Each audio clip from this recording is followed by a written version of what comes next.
which topic I would be interested in talking about, it only took me a few minutes to see that out of the 4 subjects we could speak on, infanticide would be the topic for me.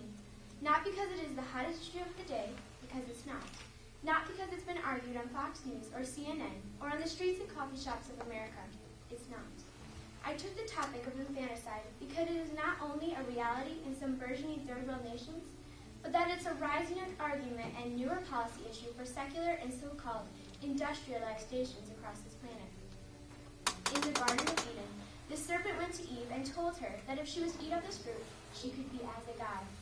Ever since that day, in the garden, man has been striving towards that goal to determine what's right for him, without God's assistance. One of the major tenets of any God is who gets to decide what is right or wrong. It is the arrogance of man that says we can decide what's right for ourselves, and that it is my responsibility to decide what is right for others. They think they can justify their actions because they are somehow, with their enlightened thinking, smarter than all the rest of the population and are the only people equipped with the right tools to make the best choices in an evolving society. See, today we won't throw our newborn male babies to the crocodiles in the Nile River of Egypt to please our gods. No, what we will do is sacrifice our undesired children to the god of secular reasoning, supposedly putting them out of their imminent suffering existence.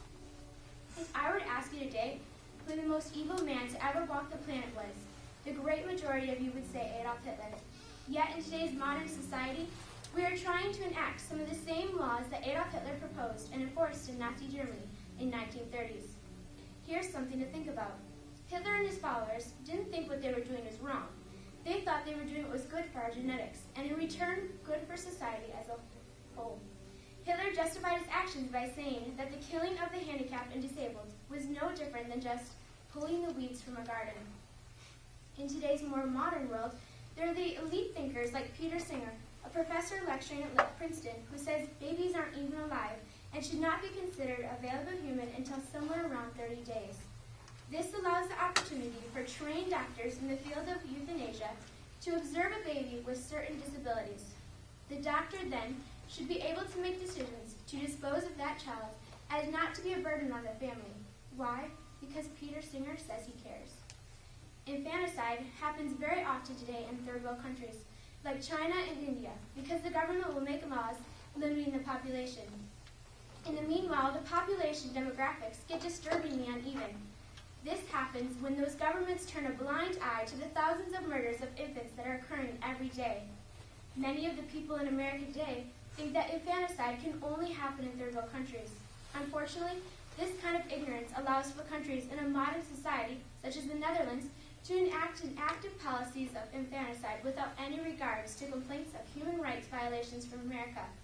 Many of the Dutch doctors there will kill according to what the law describes as the rights of euthanasia to those who are unable to ask for it themselves.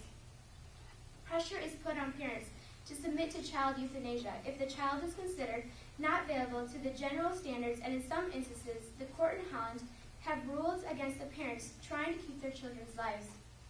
Philosophies such as those as the liberal Dutches are spreading around the world, whether we like to educate it to ourselves or not. Men in our times becoming desensitized to things such as infanticide and abortion.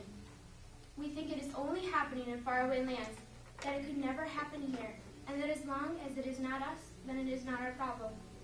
Desensitizing the masses is the trick used by the euthanasia proponents to wear down our desire to fight and the ability to keep our arguments on topic.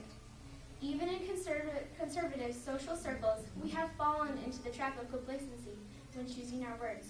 Recently, I have heard the news and commentators emphasize that someone who brings to full term and decides to parent a handicapped child has somehow made a brave decision and that they should be somehow commended. I would argue that although they may be great parents, there should never be a consideration that they had a decision to make. Life is the only right answer. Folks, I have to say this. Deciding to become parents is the only decision a loving God allows us to make, never to carry out a pregnancy. In 1994, I was delivered in a hospital in Saginaw, Michigan. After delivery, the nurse gave me, as they do others that are born across this nation, an APGAR score. Soon, I developed jaundice, but was promptly treated and released. There was never a question by parents of my viability. 3 weeks later, in a Grand Rapids hospital, My cousin was born. There had been some early indicating tests that there could be problems in the pregnancy. Unlike me, my aunt and uncle were faced with questions from a caring medical staff, whether my aunt should even continue to carry the fetus. There would also be questions whether it is fair to the child to bring such a child into the world. Soon after delivery, just as they had me, the nurse gave the APGAR score to the child. The score was a lower score, because indeed, as the early tests had predicted, my cousin was born with Down syndrome. It took longer for her to walk, and of course there are health issues that come along with her condition. We grew up together, playing with Barbie dolls, swimming in my grandma's pool, and eating Thanksgiving and Christmas dinners together. Even though I have grown and my interests have changed from hers, she continues to love me unconditionally. She is not an it or an inconvenience. She is Esther. Some of the liberally ethical would try to tell me that my cousin Esther serves no purpose on this earth. They would argue that she only takes from society and never gives anything back. I know they are wrong. See, Esther is here to remind me that there is innocence in the world. Esther is here to remind me that no person has the right to decide who is born. Esther is here to remind me that even a society whose majority minimizes the value of life is wrong and must be opposed. Esther is here to remind me that it is my duty to stand for those who can't stand for themselves. Esther is here to remind me that even if I have to stand alone, she will always have someone standing up for her and all the innocent like her to come. See, Esther is here to remind me, I am not a god, and neither are you.